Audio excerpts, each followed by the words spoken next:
Baik sahabat-sahabat, mari kita sama-sama memulai majelis ini dengan membaca basmalah. Bismillahirrahmanirrahim. Allahumma sholli ala Sayyidina Muhammad wa ala ali Sayyidina Muhammad. Tidak ada daya dan kuasa kecuali Allah yang berikan. Sungguh kehidupan adalah sebuah nikmat yang luar biasa karena kita berjalan berenang di tengah samudra keajaiban di setiap saatnya. Seandainya Allah Ta'ala membukakan kesadaran itu, bahwa kadang dirasa sakit, ya, kadang dirasa sulit, ya, kadang merasa kesepian, kadang merasa terhimpit, gitu ya. Itu bagian dari kehidupan. Karena kita manusia, kita punya perasaan. Rasulullah SAW pun menangis ketika cucunya tiada, gitu ya. We do not deny our feelings, gitu. Feelings, perasaan itu ada sebagai respon atas sesuatu. Yang penting kita tidak dikuasai oleh perasaan itu. Tidak dikuasai oleh kesedihan. Tidak dibuat terpuruk oleh kesempitan. Tidak dibuat lumpuh oleh penantian sehingga seakan-akan putus asa gitu. Menantikan rahmatnya. Kita belajar sejauh ini ya dalam forum kajian suluk online. Hari ini kita sudah masuk pertemuan ke-14 di tahun ini. Kita mencoba membuka perlahan-lahan membaca dengan tartil bagaimana kisah seorang nabi besar, nabi terbesar Bani Israel ya, Musa alaihi salam itu. Yang kisahnya banyak disebar dalam Al-Qur'an. Musa alaihissalam sebagai nabi yang paling banyak disebut namanya dalam Al-Quran. Karena kita harus mengimani ya, Al-Quran itu mukjizat terbesar. Setiap hurufnya bahkan adalah firman Allah Ta'ala. Setiap titiknya mengandung sebuah makna yang dalam, 7 lapis langit. Kita ingin berupaya agar Al-Quran itu dear gitu, menjadi hal yang sangat dekat buat kita. Tidak sekedar bacaan yang dibaca mengejar khatam di bulan Ramadan, tapi ayat-ayatnya itu menjadi pakaian buat kita menghiasi diri kita. Contoh, ketika kita dihadapkan dengan situasi yang tidak menyenangkan dan kita ingin keluar dari itu, tentu ya, sebagai manusia, itu ingin keluar dari situasi seperti itu dan kita mencari cara kiri, kanan, depan, belakang. Gimana caranya untuk bisa keluar dari situasi yang tidak menyenangkan itu? Tapi kemudian ketika takdir menggiring kita bahwa kita harus mendera situasi itu untuk sekian lama, di situ harusnya misalkan ayat Al-Quran yang berbunyi, bisa jadi yang kau anggap menyukai sesuatu gitu, bisa jadi kau menyukai sesuatu padahal itu tidak baik bagimu, dan bisa jadi kau membenci sesuatu sampai membenci gitu ya, padahal itu baik bagimu dan Allah Maha mengetahui gitu. Di situ kita ditempatkan dalam kondisi tidak berdaya sebenarnya. Jadi berserah diri aja. Nah itu bedanya orang yang beriman, yang punya Allah dan tidak punya Allah. Agar jangan Allah itu hanya dijadikan lip service Allahu Akbar gitu ya, kita setiap hari sholat, tapi apakah dia benar-benar besar maknanya buat kita? Apakah dia yang benar-benar lebih kita takuti atau kehidupan ini yang lebih kita takuti? Kehilangan teman yang lebih kita takuti? Kehilangan seorang yang kita cintai lebih membuat kita ambruk dibanding Allah ada di mana di hati kita? Nah, suluk adalah jalan menuju Allah, taubat masalahnya. Nggak bisa setengah-setengah. Allah tuh zat yang maha pencemburu, dia yang selalu melihat kalau misalkan seseorang, ya Allah aku puasa ya, untukmu juga sekalian buat diet gitu. Terus kata Allah ya udah buat dietmu saja gitu. Karena dikatakan ada yang berjihad fisabilillah katanya gitu. Ini untukmu ya Allah dan demi negaraku gitu. Ya udah buat negaramu saja. Itu makna ikhlas, itu yang tidak mudah, itu yang sampai Rasulullah bertanya pada Jibril alaihissalam, Jibril alaihissalam pun tidak bisa menjawab, dan akhirnya cuma dikatakan, apa itu ikhlas? Itu rahasia antara Allah dan hambanya. Saking tak bisa didefinisikan, saking itu sesuatu yang halus. Tapi ruh keikhlasan itu yang membuat amal-amal kita jadi berbeda. Itu yang membuat kita menjadi berbeda juga dalam menyikapi kehidupan. Nah, kita sudah sejauh ini dengan pasang surut dalam kehidupan, sudah menempuh banyak hal, seringkali terjebak oleh ya namanya khilaf ya, mungkin berkata salah, mungkin melepas amarah yang seharusnya tidak seperti itu, mungkin berbuat sesuatu kekejian, zina, dan lain sebagainya. Itu bagian dari hal yang Allah perjalankan. It's done. Kalau sudah terjadi, it's done. Bagaimanapun ada izin Allah di situ. Dalam arti ketika kita diputarkan pada sebuah episode harus ya tergelincir, ya, ada sesuatu yang harus kita pelajari. Kita sudah belajar tentang Bani Israel, ya. Itu kita banget. Bani Israel yang terperangkap di negeri Mesir, terus dibawa keluar oleh Rasulnya. Itu kita yang harus keluar dari comfort zone, yang kita yang nggak mau susah, gitu ya.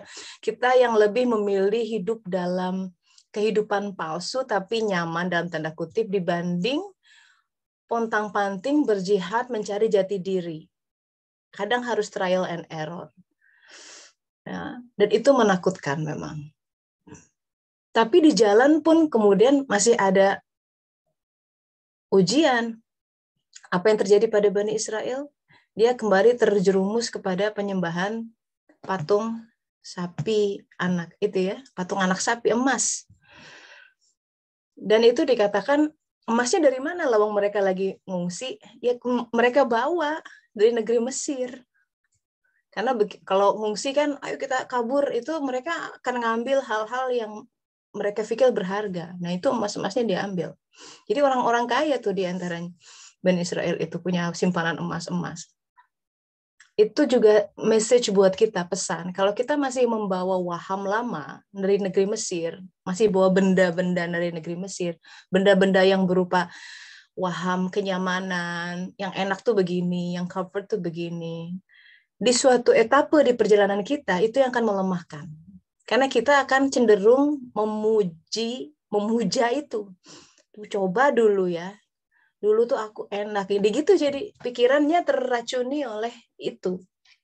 Begitu menyadari bahwa perjalanan untuk menuju the promised land itu harus melalui jalan yang berliku, kadang beberapa kali terancam oleh kematian, dikejar bala tentara Firaun dengan senjatanya, udah bakal dibantai itu kalau sampai mereka ketemu. Kemudian tapi Allah kan selalu menolong. Keajaibannya muncul. Nah, jadi kadang yang kita suka menyebabkan keajaiban itu tertahan dalam hidup kita adalah karena kita sebenarnya tidak sungguh-sungguh berserah diri kepadanya. Ya, berserah diri 30% sama dia, berdoa, tapi masih ngandelin siapa tahu dia nolong. Hatinya masih bertumbuh pada yang lain sebenarnya.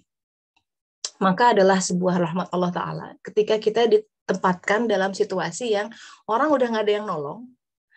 Ya, telepon sana sini nggak ada yang bisa tolong gitu. Terus kita menjerit kepada Allah Ta'ala. Itu adalah saat atau hari Tuhan di mana dia ingin memperkenalkan dirinya. Nih ya, saya kasih situasi gitu. Nggak ada yang bisa nolong kan? Makhluk, tidak ada makhluk satupun yang bisa nolong. Tapi aku akan menurunkan pertolongan padamu. Ketika itu, ketika kemudian terbuka, kita menjadi paham bahwa dia tidak ada sebab akibatnya dari mana. Di situ kemudian kita ketakjuban kita akan makin meningkat. Tapi kalau orangnya juga diberi hidayah oleh Allah Ta'ala ya, kalau enggak dia akan selalu pikirannya bilang, oh ini kan kebetulan. Allahnya jadi hilang gitu. Jadi memang tidak mudah ya. Buat pencari Allah sebenarnya tidak perlu keajaiban. lihat umat Muhammad SAW, nggak perlu laut dibukain gitu, boeng gitu ya, nggak perlu gunung diangkat. Di zaman Bani Israel tuh luar biasa keajaibannya. Laut dibelah, gunung diangkat perjanjian. Mana sawah turun, aneh, pagi-pagi turun roti, coba bayangin, dari langit dilempar burung-burung, aneh itu. Jadi hidup mereka sangat mewah, penuh dengan keajaiban, and yet membangkang terus. Para sahabat Rasulullah tidak disuguhi oleh keajaiban secara fisik, tapi iman itu memang, makanya dalam Al-Quran dikatakan walaupun kami turunkan malaikat langsung dari langit gitu ya, orang seluruh warga dunia melihat malaikat turun gitu, so grandeur. Apakah akan semua beriman? Belum tentu. Yang memang hatinya membangkang akan selalu punya reason gitu. Oh, itu kan fenomena alam atau apa dan lain sebagainya. Atau kata Al-Quran, kalau kami bangkitkan orang yang mati dari kubur gitu, dikasih demonstrasi, divideoin, diputar viral sedunia, mungkin diunduh ratusan juta kali, apakah yang lihat akan beriman? Belum tentu. Jadi perkara iman, sahabat-sahabat, itu adalah sebuah perkara yang sangat delicate, hanya diberikan kepada orang-orang yang mencari Allah Ta'ala, dan Allah Maha tahu mana yang mencarinya.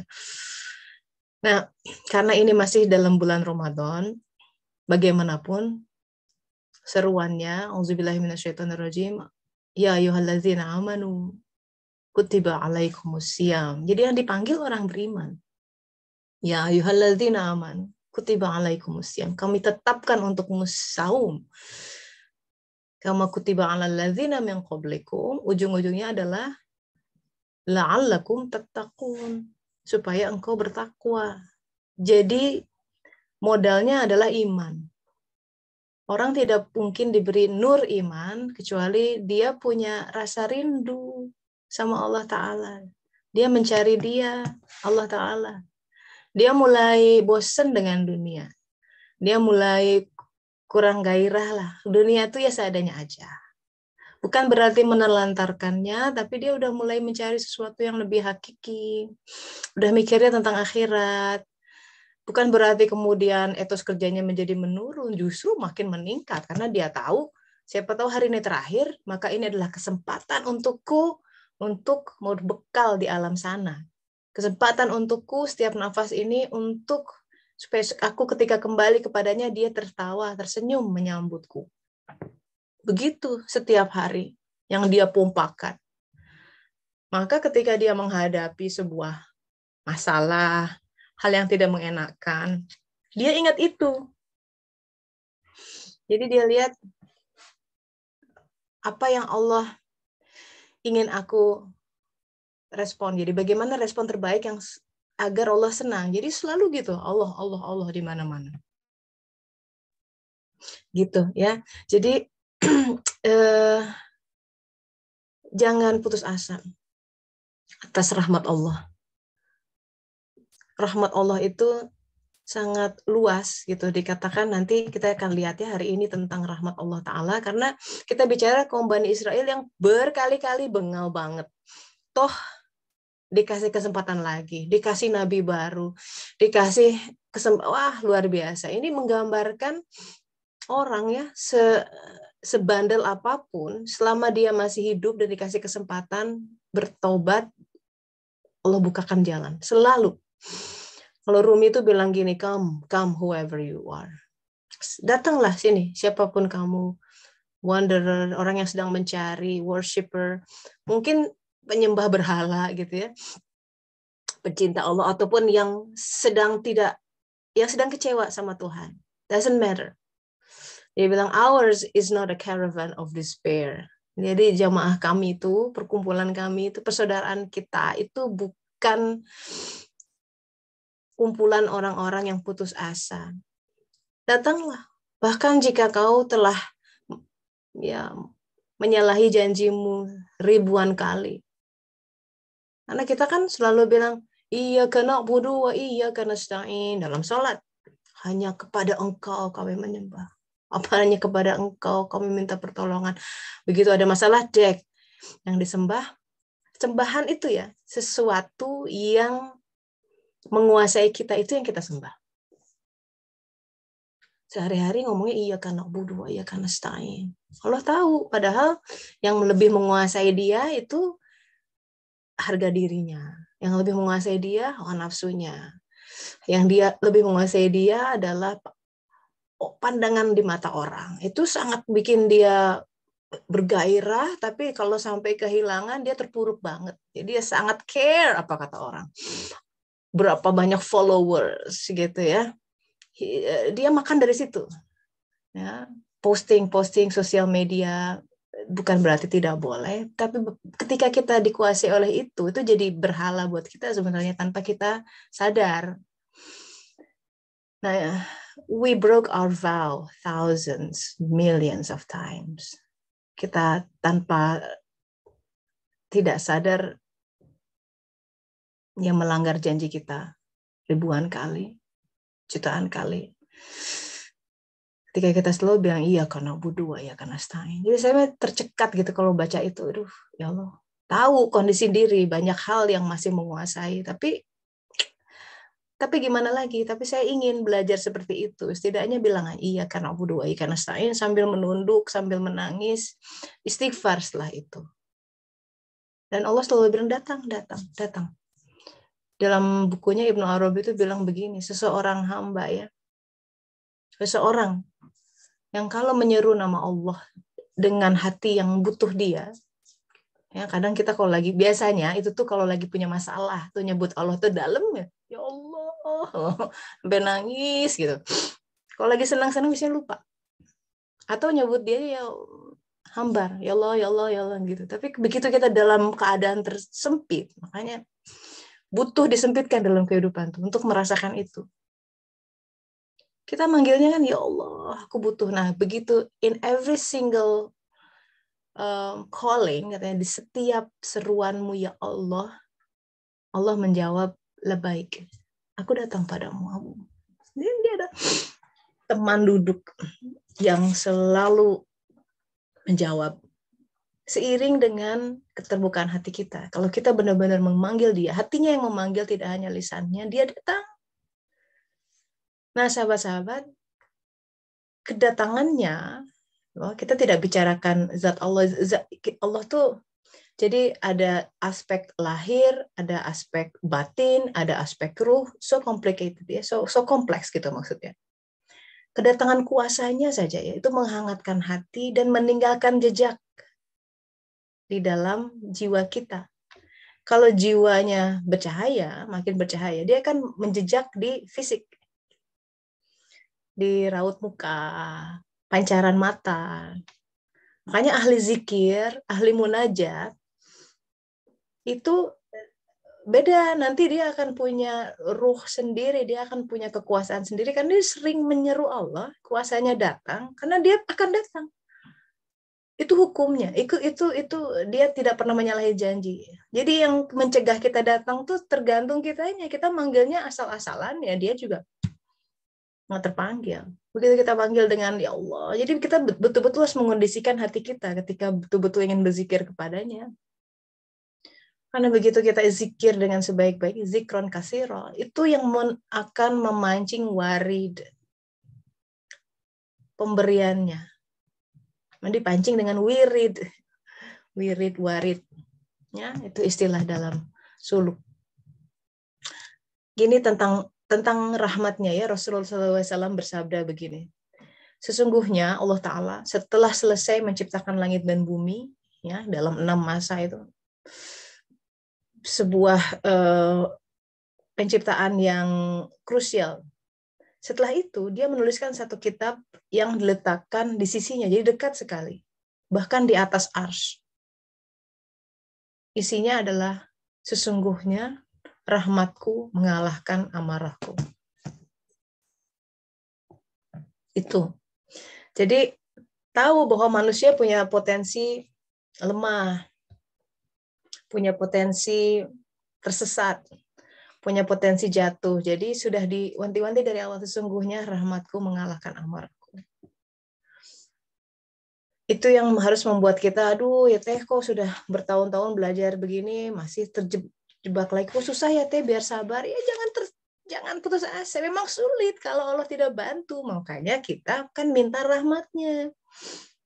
Jadi gitu. Jadi kita selalu semua itu ada sulit, sahabat-sahabat. Semua hal akan jadi sulit selama Allah tidak turun tangan sebenarnya. Dan kita selalu cari cara pontang-panting sana sini sana seumur hidup ingin menyelesaikan masalah, padahal namanya masalah nggak akan pernah habis. Salah sih strateginya. Horizontal, kita strateginya vertikal. Ya Allah, ngadap dulu ke atas, setelah itu nanti dia akan berikan ilham, ikhtiarnya di mana gitu. Nah, itu akan jauh berbeda dibandingkan kita udah panik duluan. Allahnya hilang. Kalau kita ngadep ke Allah dulu, kemudian segenap upaya kita itu sudah Bismillah gitu.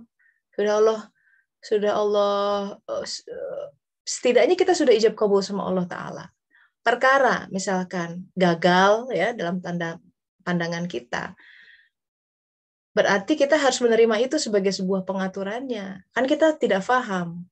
Kan kita pengennya mengetuk pintu itu, pengen pintu itu yang dibuka gitu, pengen solusinya dari situ. Kata Allah mungkin ada hal lain. Kadang-kadang kalau kata Rumi bilang, engkau demikian kekeh gitu, demikian bersikeras mengetuk pintu itu, padahal pintu yang dibuka yang lain.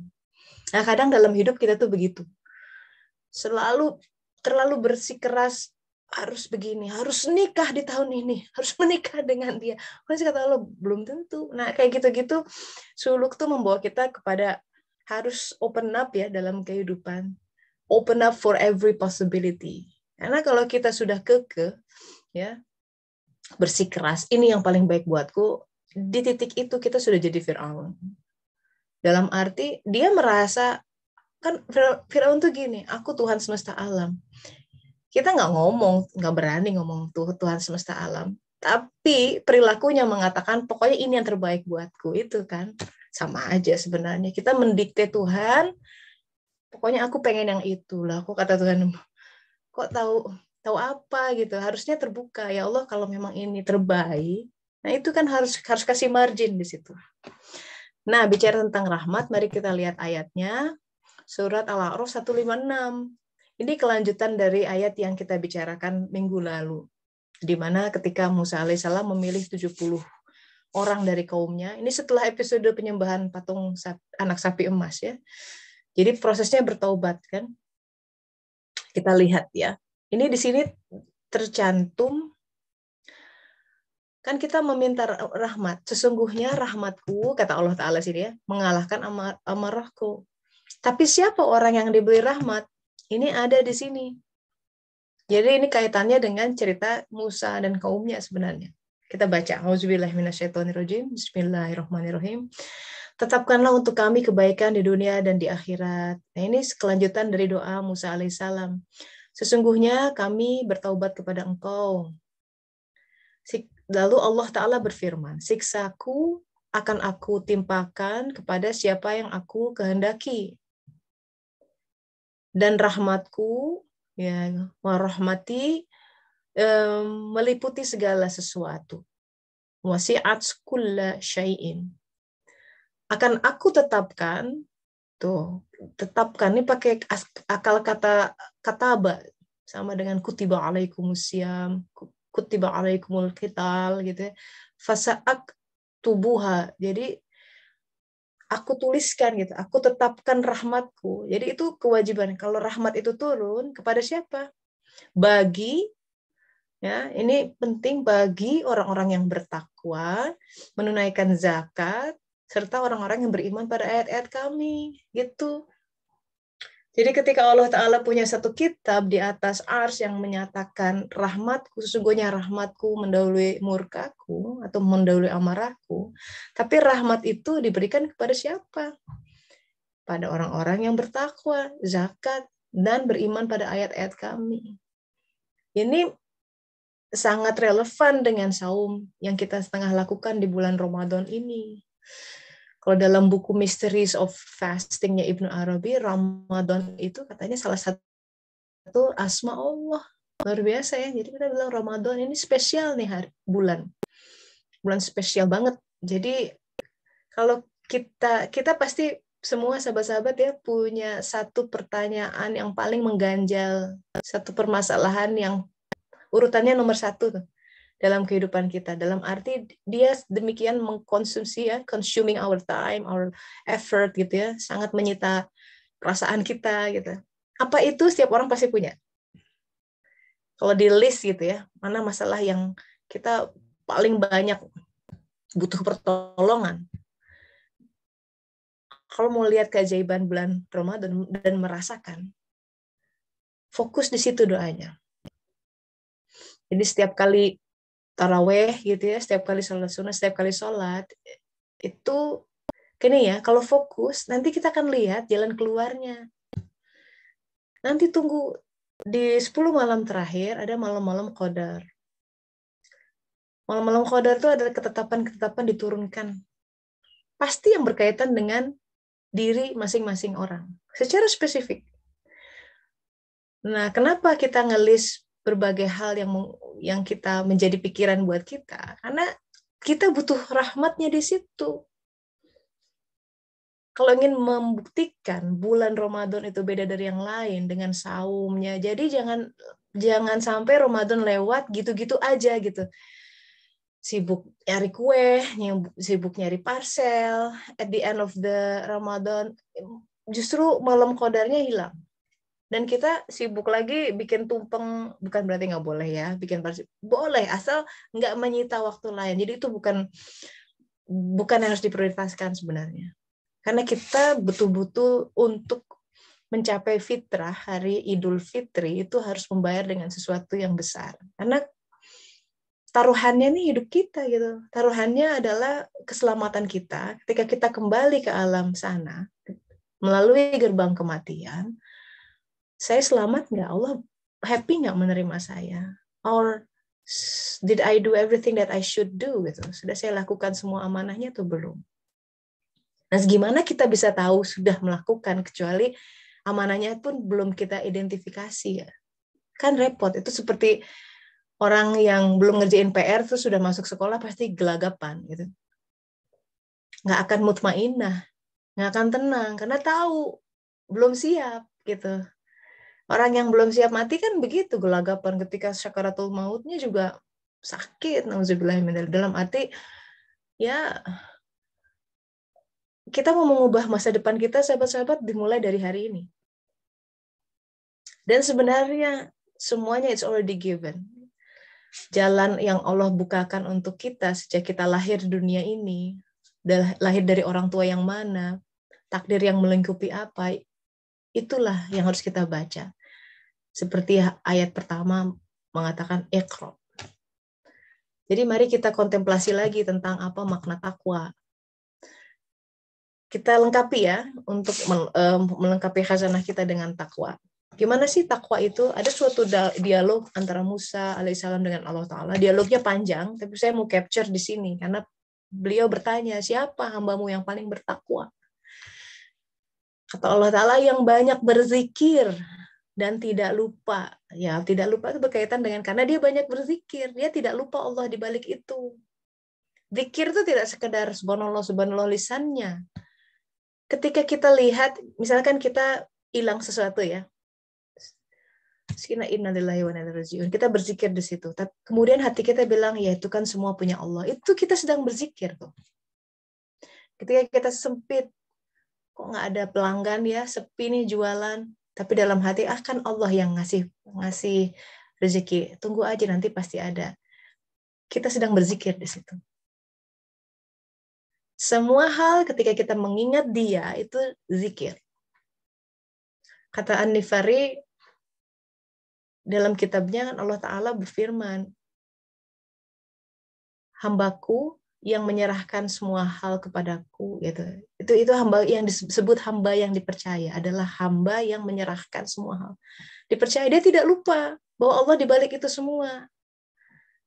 Jadi kira-kira kalau orang takwa tuh gini ya, kalau ada orang nyebelin banget ya, you name it.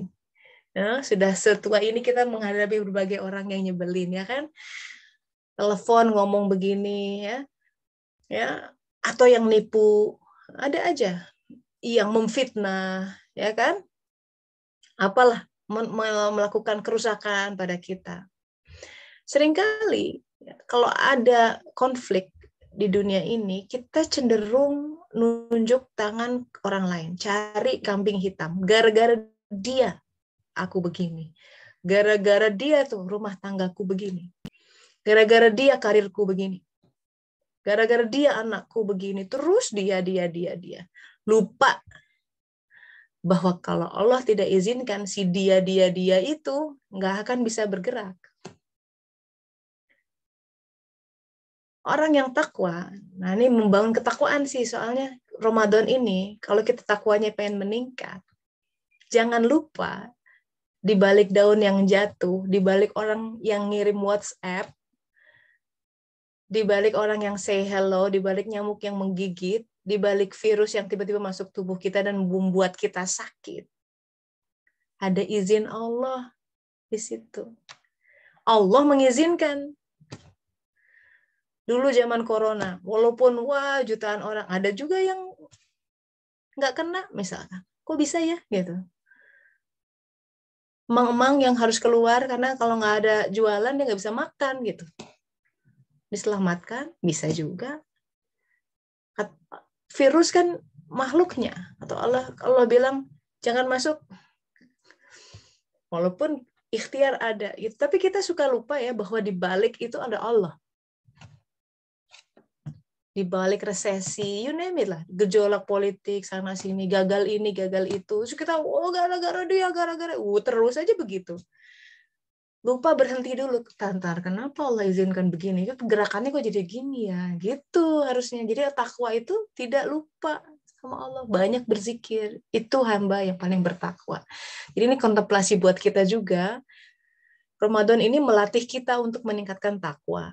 Supaya selepas Ramadan terus jadi levelnya meningkat. Jangan selepas Ramadan jadi balik lagi kayak dulu. Jadi ini medan latihannya tidak berfungsi transformatif, harusnya jadi transformatif buat kita. Ahwalnya itu jadi meningkat gitu ya. Itu. Nah, saya bagi-bagi ini kemarin lagi baca buku Mysteries of Fasting. Jadi karena berkaitan dengan Ramadan ya, saum. Jadi ini saum ini memang ibadah yang spesial ya. Allah katakan semua amal ibadah untuk hambaku. Silakan ambil sholat ya, semua silakan buat engkau. Tapi cuma ada satu yang dia klaim, ini buatku ya. Itu menarik gitu. Hah? Buatmu. Yang lapar siapa? Kita. Yang nggak makan, nggak minum, tidak semua. Tapi dia mengklaim itu buatku. Itu wow, itu something big. Kalau kita mau merenungkan, apa yang beda? Apa yang beda saum dari yang lain? Nah, ini penjelasan Syekhul Akbar Ibnu Arabi mencengangkan ya. Jadi beliau nulis ada satu magnum opus namanya Futuhat Makkiyah, 10.000 halaman. 10.000 halaman. Itu disebutkan like ensiklopedia Islam. You can find anything there gitu, tentang penjelasan apapun dalam syariat, tentang hijab, tentang saum, tentang haji, whatever gitu. Di Indonesia sudah ada, alhamdulillah, Mas Harun Rashid ya sudah menerjemahkan. Dikatakan begini, saum itu apa yang berbeda dari ibadah yang lain? Kalau ibadah yang lain, sahabat-sahabat, syahadat misalkan, kalau pilar Islam ya, kita mengucapkan sesuatu. Sholat, kita mengerjakan sesuatu. Zakat, mengeluarkan sesuatu. Haji apalagi? Ngeluarin duit, capek, tenaga. Puasa, it is the act of not doing. Yang kita lakukan di saum adalah tidak makan. Sesuatu hal yang bukan haram ya, tapi di saat itu jangan makan dulu. Boleh makan nanti, habis maghrib. Jadi kita menahan diri. The act of doing nothing. Nggak makan, nggak minum. Bahkan dikatakan kalau menghadapi orang yang marah-marah gitu ya, katakan aku saum. Kayaknya kata-kata itu biasa banget, tapi itu sebuah ada kunci yang dalam di mana kita ada di situ. Sebenarnya saum ini, kalau orang yang saum secara hakikat, ini kan saum fisik yang kita lakukan. Kalau mau to the next level, itu fast from phenomenal being. Si jiwanya puasa dari hal-hal benda-benda materi. Dan puasa seperti itu seumur hidup. Buat jiwa, dia nggak boleh mencintai sesuatu selain Allah. Puasa di situ. Dia nggak boleh mengizinkan kecintaan kepada makhluknya lebih besar atau nongkrong di selasar-selasar hati. Nggak boleh, karena itu baitullah, hati itu untuk Allah. Bukan baitul makhluk. Nggak bisa, nggak mau. Nanti Allah tidak turun di situ, nggak bisa. Makanya ketika Futuh Makkah yang dilakukan dulu, Rasulullah itu berhala-berhala dibersihin dari dalam. Nggak boleh ada apa-apa. Makanya desain masjid itu nggak ada bangku, nggak ada apa, just empty. Kasih aja sajadah, kasih karpet, empty. Itu. Jadi dengan meniadakan itu, kita biasa the act of doing nothing. Kan kita tuh selalu doing something gitu loh biasanya. Punya to-do list, what to do. Nah, di saum tuh belajar diam. Observe. Di situ kadang kita bisa mendengar, melihat sesuatu yang luput dari ketika kita selalu sibuk of doing something. Ya. Jadi tidak ada, there's nothing like the fast. Tidak ada yang serupa dengan saum gitu. Nah, karena ini dekat dengan Allah yang laisa kamitslihi syai'un. Kenapa ibadah lain itu bolehlah buat umat, buat hambanya, tapi saum buatku. Aku laisa kamitslihi syai'un. Saum itu ada kemiripan, tidak ada ibadah seperti ini. Allah laisa kamitslihi syai'un. Jadi dia seperti itulah. Ya, untuk lebih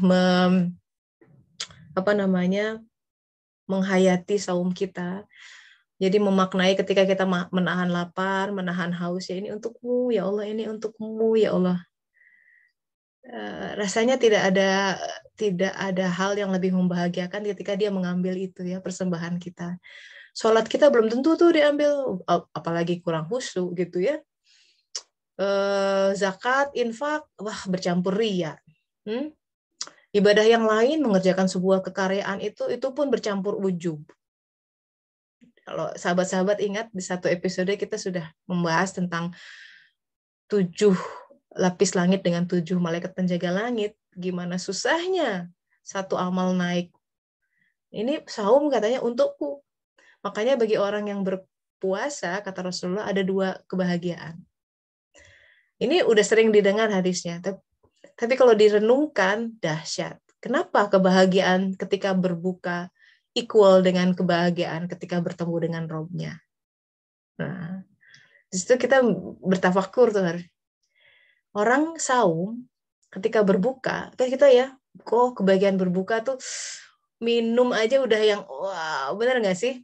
Apalagi kalau kita udah hampir 20 jam saumnya gitu di musim panas, 1 teguk air tuh, waduh.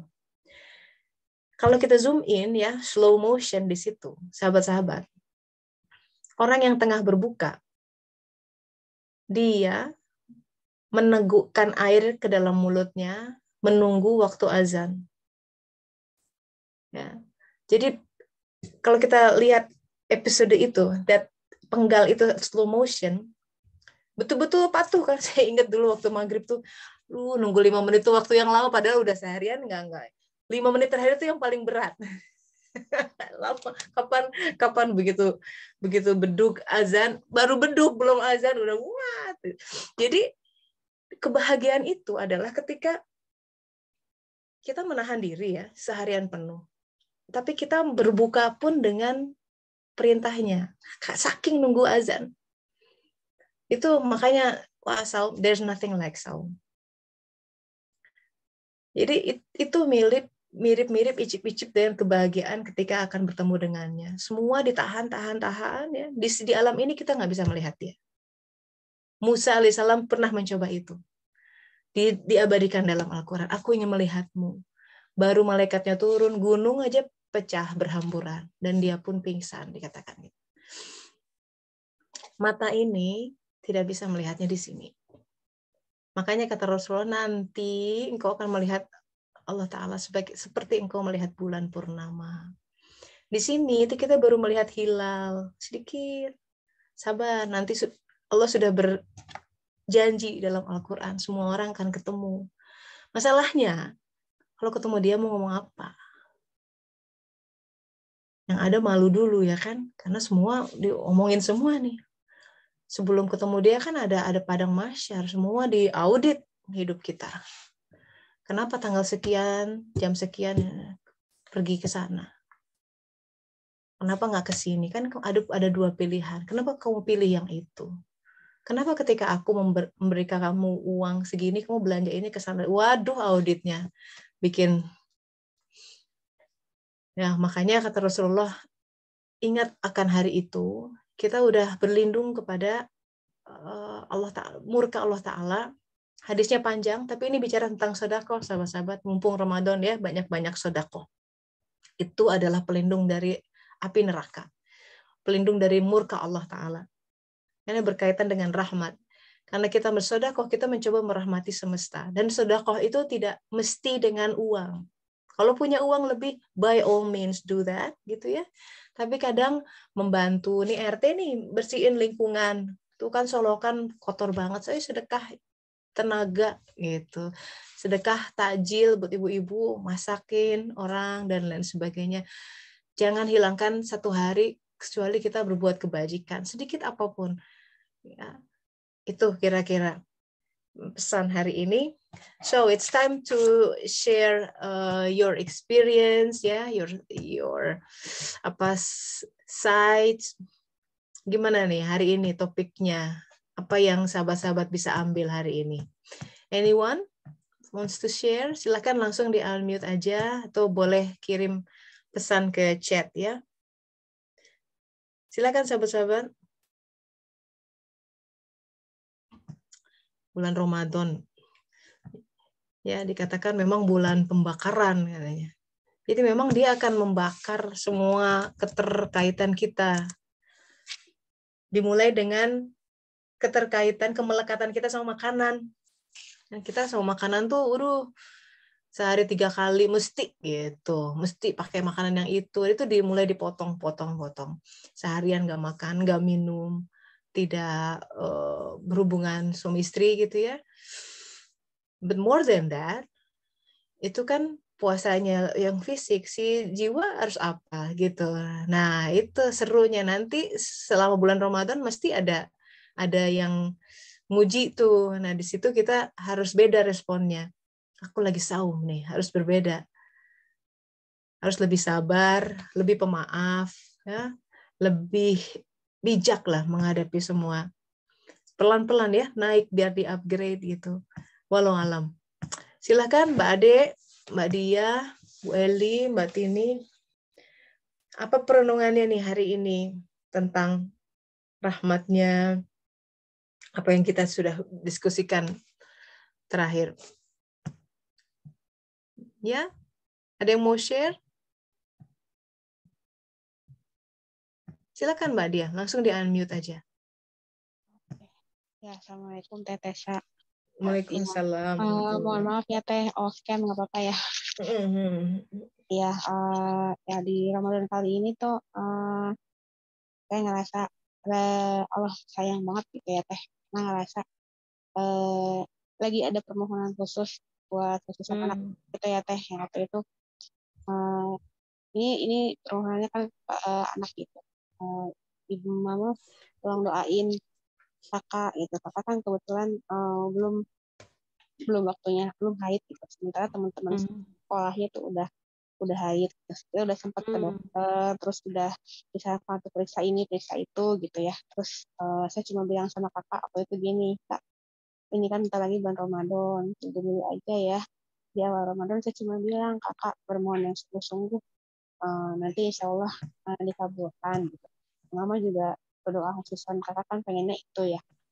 Ya udah, terus ditunggulah teh, waktu itu kebetulan anaknya pesantren Ramadan gitu ceritanya. Terus dia pergi hari Jumat. Terus dalam dalam sholat saya gitu selama bulan Ramadan ini, saya mengkhususkan untuk meminta itu sama Allah gitu. Terus nggak tahu gimana abis sholat subuh gitu tuh, saya bener-bener habis sholat, bener lagi habis doa itu nyebutin namanya, bintinya pengen ini gitu, kalau bisa spesifik gitu mintanya gitu teh.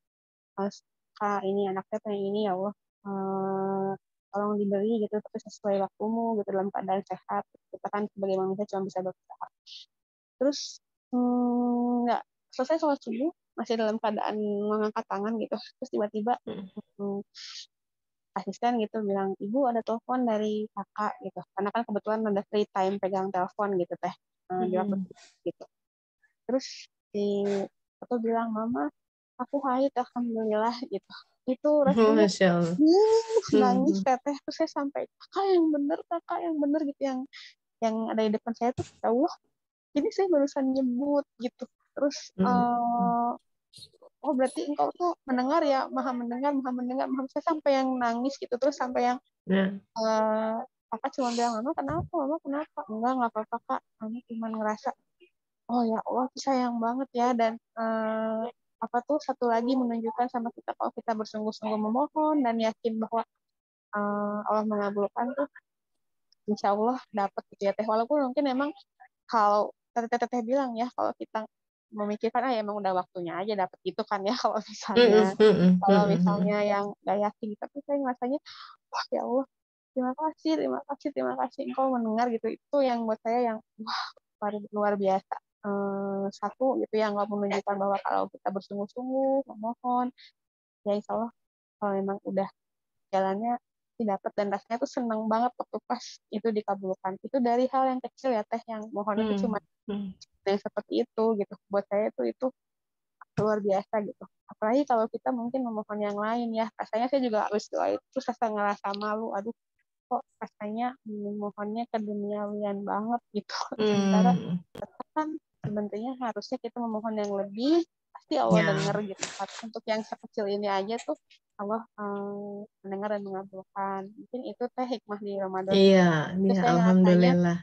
mengingatkan bahwa ya udah teruslah bersungguh-sungguh berdoa, memohon gitu, apapun insya Allah didengar, insya Allah dirahmati. Dan itu rasanya itu teh kayak ngerasa aku melihat ya Allah, yang kau mendengar gitu. Itu saya ngerasa kayak gimana sih kok abis dipeluk gitu teh, ya kayak gitulah rasanya. Ada sebuah kehangatan ya itu. Iya, Nah, terus sampai kakak pas ada kakak pulang gitu hari Senin, mama kenapa itu nangis? Aku sampai dikomentarin sama teman-teman, kok mamanya nangis banget ya sampai segitunya, kenapa sih pak gitu. Terus kakak nanya kan ke saya gitu, iya mama cuma ngerasa mama tuh beneran habis nyebut pengen ini, terus kayak kakak telepon tuh dapat sesuatu yang mama pengen tuh luar biasa. Itu aja sih.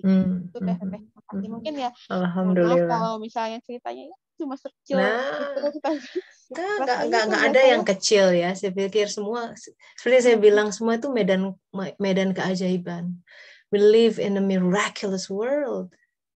Tapi kan akal pikiran kita, rasio kita itu sebab akibat gitu. Jadinya mengecilkan kehadiran dia gitu loh. So, itu kan kebetulan gitu ya. Gimana ya, susah kalau orang, kita nggak bisa maksain. Kalau orang tidak, itu ketakjuban melihat sesuatu itu kan tergantung apa yang dicari ya. Bagi seorang pencari dia, gerak kecil aja tuh udah kelihatan gitu, kerasa gitu. Nah itu yang membuat jiwa kita menjadi makin hidup ya. Hati kan, takwa itu letaknya di qalb. Qalb itu bukan di badan ini. Nggak ada, saya yang belajar anatomi 2 tahun di kedokteran nggak pernah ada mana qalb, nggak ada. Itu adanya di jiwa. Jadi kan kita punya jiwa ya. Nah, jiwa itu yang tetap hidup ketika kita meninggal nih, badan from dust to dust, dikubur dalam tanah. Kenapa? Kalau ijab qabul ini dari elemen tanah, dari elemen bumi. Earth, fire, air, water, ini tubuh kita tuh unsurnya sama dengan unsur bumi. Maka ijab qabul kembali ke bumi. Ada ijab qabulnya tuh. Makanya suka ada peristiwa ya. Kalau selama hidupnya orang itu musyrik banget, mendatangkan keburukan, bahkan bumi menolak dia. Atau langsung diazab. Sampai ada pernah tuh ada nauzubillah min dzalik ya. Jadi orang dikebumikan gitu ya. Saking buminya marah nih sama orang ini. He crush it gitu. Karena harus melakukan apa, otopsi atau harus dicek lagi, digali lagi. Udah rusak badan, tulang-tulangnya udah remuk. Mengerikan. Bayangkan kita waduh nauzubillah. Ya jadi kita beriman kepada hari akhirat. Akhirat tuh setelah barzah dan lain sebagainya masih panjang perjalanan, sahabat-sahabat. Bagaimana kehidupan kita di sana, itu kita sedang nata-nata di sini. Sesuai, ya, orang itu akan mati sesuai bagaimana dia hidup. Orang itu akan menghadapi kehidupan di berikutnya sesuai dengan ini kehidupan yang dia tengah lakukan. Maka jangan sepelekan tuh hal-hal seperti itu tadi. Allah menjawab ya. Nah, di situ kita udah terbiasa melihat yang tadi itu, supaya jangan lupa, ini firman Allah Ta'ala loh, kepada Nabi Musa. Karena pertanyaannya, siapa hambamu yang paling bertakwa? Ini dialog sama Allah Ta'ala. Allah Ta'ala mengatakan yang banyak berzikir dan tidak lupa. Dengan zikir, tadi mengingat Allah. Ya, kan kalau tidak mencari Allah, bisa aja lempeng tuh kejadian seperti yang Mbak Dia tuh. Udah memang sudah saatnya, udah gitu. Tapi kalau orang itu tidak terbiasa memanggil-manggil dia, tidak terbiasa mengingat dia di semua hal, begitu ke alam sana repot. Itu ditanya, man robuka, kelagapan. Karena si jiwanya nggak pernah punya taste ya, perasaan icip-icip, pernah kehangatan itu nggak pernah dia nggak punya memori itu. Karena yang jawab bukan raga. Sekarang kita ngapalin, kalau aku itu semua hafalan kita disimpan di sel neuron, sel saraf. Begitu raga meninggal, shutdown, semua mati. Siapa yang diajak berbicara dengan malaikat di sana? Jiwa kita. Jadi supaya kita tidak lupa tentang alam yang akan kita jelang nanti. Ayo nih, mumpung ada nafas, sahabat-sahabat. Ayo, mumpung masih ada nafas. Pertama, ya, hidup mesti tertibkan masalah kita. Masa lalu kita supaya nggak menghantui gitu, ya. Minta sama Allah, sholat hajat khusus. Kalau perlu memang harus deal dengan seseorang yang memang kita harus minta maaf sama orang itu. Atau udah ya, damai. Supaya kita tutup episode itu. Jangan biarkan kita berjalan dalam kehidupan sambil membawa belenggu-belenggu masa lalu. Itu sangat menghambat dalam perjalanan. What's done is done. Telepon kalau perlu, udah ya kita udahan. Saya pengen memulai sesuatu yang baru. Jangan sampai di alam mahsyar nanti saling menuntut. Nauzubillah min dzalik. Sok, udah maafan. Udah, tutup. Satu-satu ditutup. Dengan begitu kita datang menjelang kehidupan, baggage-nya ringan gitu, nggak mesti banyak, nggak berjalan tuh nggak bawa banyak gembolan, jadinya enak ya. Terus sambil apapun yang Allah hadirkan di semesta kita, atur dengan baik. Semua punya haknya, pasangan punya hak, anak punya hak gitu ya. Jangan sampai in the name of mama mau ngejar Lailatul Qadar, etikaf, semua minggir kamu. Pokoknya nggak begitu beragama itu. Bersuluk itu harus memenuhi tertib semuanya. Anak Pak, ini ya mama udah bikin ini, izin 2 jam aja. Nah, itu semua dengan harus jangan ada hal atau pihak-pihak yang terzolimi. Nggak boleh ngoyo namanya suluk itu. Kerjaan beres, ya kan? Masa umat Islam maaf bos, lagi saum. Tidur aja di musola seharian lah, gimana? Jadinya dia membawa fitnah buat agama. Saum tuh kan, saum nggak bener kerjanya. Nggak begitu. Orang zaman Rasulullah itu perang Badar tuh di bulan Ramadan kan. Lagi pada saum, perang. Nggak ada istilahnya. Saum menurunkan produktivitas. Nggak boleh. Kita harus membela agama Allah. Orang saum tetap. Ngantor tetap. Fresh gitu. Nabi Isa tuh ya sampai pengen nggak dilihat orang saum. rambutnya kelimi dirapi, bibirnya dia pakai air digini-gini biar nggak kelihatan kering, biar nggak kelihatan aku lagi saum. Jangan gitu, tetap perform gitu ya. Para pemain sepak bola tuh keren ya, main bola aja gitu. Dia saum tidak membuat dia menjadi tidak perform di dalam hal yang memang dia harus memenuhi amanahnya. Ya, gitu sahabat-sahabat, semoga bermanfaat sebagai bekal memasuki kita mau masuk penggal kedua ya. Ini hampir mau 10 malam terakhir. Siap-siap. Semoga Allah Ta'ala memberikan kepada kita ketakwaan yang lebih baik, hakut tuqatih gitu pada akhirnya, agar kita bisa menjadi hambanya yang baik dalam kehidupan ini. Sungguh tidak ada kata perbuatan yang bisa membalas bahkan satu nafas yang dia berikan sehingga kita bisa hidup di sini. And yet kita sudah berpuluh-puluh tahun menggunakan semua fasilitas dari dia Ta'ala. I think it's about time gitu. Kita udahlah berserah diri. Aku beli, kata Allah Ta'ala, jiwa ya, hartanya orang beriman dengan surga gitu. Surga yang dia maksud adalah sebuah kedekatan dengan Allah Ta'ala. Itu surga hakiki. Dan itu yang kita cari. Semoga kita dijadikan hamba-hambanya yang didekatkan pada Allah Ta'ala. Amin ya rabbal alamin.